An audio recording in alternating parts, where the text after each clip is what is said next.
क्यों इन सुपर दलालों के सामने जिला परिवहन कार्यालय पटना के डीटीओ और एमवीआई साहब घुटने टेक कर उनके ही दिशा निर्देश पे काम कर रहे हैं। ये बिहार के जिला परिवहन कार्यालय में सुपर दलालों का कब्जा है। 30 से 40 लाख रुपए की वो गाड़ी चढ़ते हैं, एक दलाल 30 से 40 लाख रुपए की गाड़ी चढ़ता है। का अवैध कमाई किया हुआ काला धन जिला परिवहन कार्यालय के अधिकारियों के काले धन का रखवाला कौन है वो सुपर दलाल। तो मैं धीरज पराशर एक बार फिर से आया हूं जिला परिवहन कार्यालय पटना में कार्यरत सुपर दलाल गुड्डू उर्फ गौरव रंजन कुमार के बारे में कुछ नए तथ्यों और फैक्ट के साथ कि आखिर ये सुपर दलाल क्यों हैं और कैसे हैं।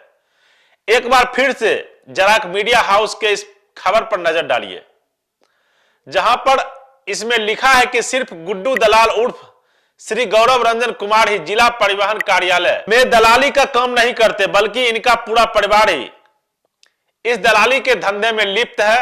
अब लाख टके का सवाल यह है कि आखिर क्यों इन सुपर दलालों के सामने जिला परिवहन कार्यालय पटना के डीटीओ और एमवीआई साहब घुटने टेक कर उनके ही दिशा निर्देश पे काम कर रहे हैं।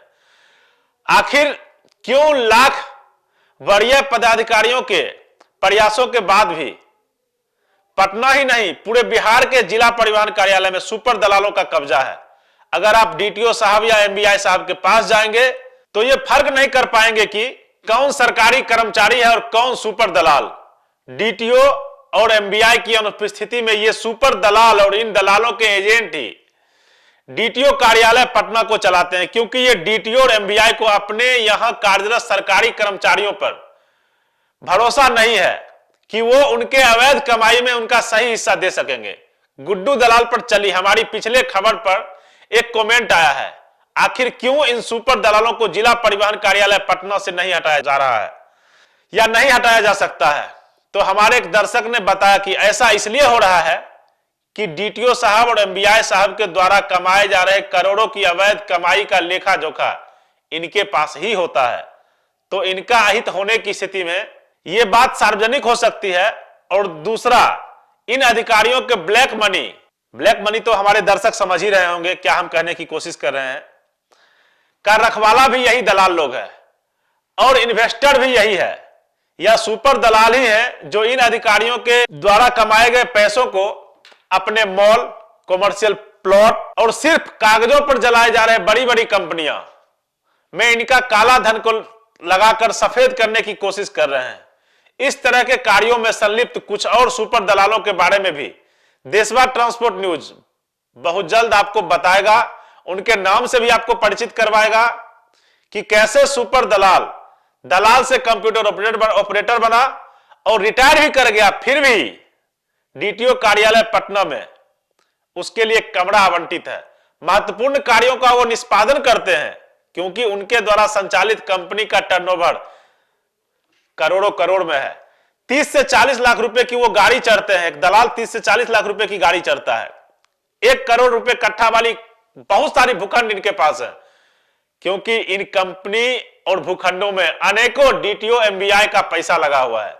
ऐसी स्थिति में कोई इन सुपर दलालों को कार्यालय से बाहर का रास्ता कैसे दिखा सकता है।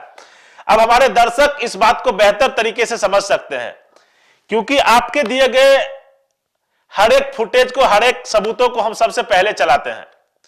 अब पटना जिला परिवहन कार्यालय में बैठे हुए इन दलालों के बारे में जो खबर देशवा ट्रांसपोर्ट न्यूज दिखा रहा है या जो खबर देशवा न्यूज दिखा रहा है, आखिर इन दलालों पे जिला परिवहन पदाधिकारी पटना कार्रवाई करने में सक्षम क्यों नहीं हो पा रहे हैं, इस बात को इस खबर से आप समझ ही सकते हैं जो एक मीडिया हाउस ने चलाया ही। अब देशवा न्यूज या देशवा ट्रांसपोर्ट न्यूज फिर से एक बार कहता है बिहार की उन सभी एजेंसियों को, आपको जो भी सबूत चाहिए वो सबूत देशवा ट्रांसपोर्ट न्यूज आपको उपलब्ध करवाएगा। लेकिन जिला का परिवहन कार्यालय पटना में बैठे हुए इन दलालों की अकूत संपत्ति के बारे में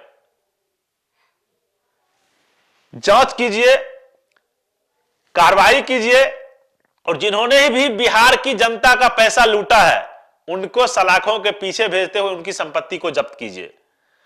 मैं परिवहन विभाग के वरीय पदाधिकारियों से फिर से निवेदन करता हूं देशवा ट्रांसपोर्ट न्यूज के माध्यम से, जिस तरीके से हैंड डिवाइस लेके यूज कर रहे थे डीटीओ साहब के स्टाफ, जिस तरीके से दलालों के द्वारा कुछ संपत्ति बनाई जा रही है, दलालों के कब्जे में पूरा ऑफिस है, कार्रवाई क्यों नहीं? अगर कार्रवाई नहीं हो रही है तो फिर इसका मतलब क्या समझा जाए? इसका मतलब यही समझा जाए कि फिर से समझिए इस बात को कि डीटीओ और एमवीआई बहुत सारे हैं जिनका अवैध कमाई किया हुआ काला धन, जिसको आप भ्रष्टाचार समझते हैं, ठेठी में समझिए तो उसको रिश्वत समझते हैं, घूस समझते हैं, गलत तरीके से कमाया हुआ पैसा समझते हैं, वो सब उसी कंपनी के माध्यम से, जैसे राहुल गांधी जी बोलते थे ना कि इधर से डालो आलू उधर से सोना निकलेगा, वैसे ही उस कंपनी में जाता है, इधर से ब्लैक मनी व्हाइट होकर निकल जाता है और फिर सारे के सारे पदाधिकारी लोग अपना अपना माल लेके अपने रास्ते। लेकिन देशभर ट्रांसपोर्ट ने जिन खबरों को प्रमुखता से दिखा रहा है, दिखाता रहेगा। आपको भी लग रहा है कि जिला परिवहन कार्यालय पटना में भ्रष्टाचारियों का बोलबाला है, आप देशभर ट्रांसपोर्ट न्यूज से कभी भी संपर्क कर सकते हैं। कभी भी हमारे फोन नंबर पे 7903305848 पे संपर्क कर सकते हैं। कुछ भी सबूत रहेगा आपका नाम गुप्त रखा जाएगा, आप निश्चिंत रहिए, आप बता सकते हैं, आप भेज सकते हैं। लगातार जिला परिवहन कार्यालय पटना से धीरज पराशर, देशभर ट्रांसपोर्ट, बबीता मिश्रा की रिपोर्टिंग जारी है, जारी ही रहेगी। मेरे नहीं रहने की वजह से कुछ अवरुद्ध हो जाता है, इसके लिए मैं माफी चाहता हूं सभी दर्शकों से। लेकिन अगले एपिसोड में दलालों में दलाल गुड्डू दलाल के बारे में बृहद जानकारी। आप बने रहिए देशभर ट्रांसपोर्ट न्यूज के साथ। धन्यवाद।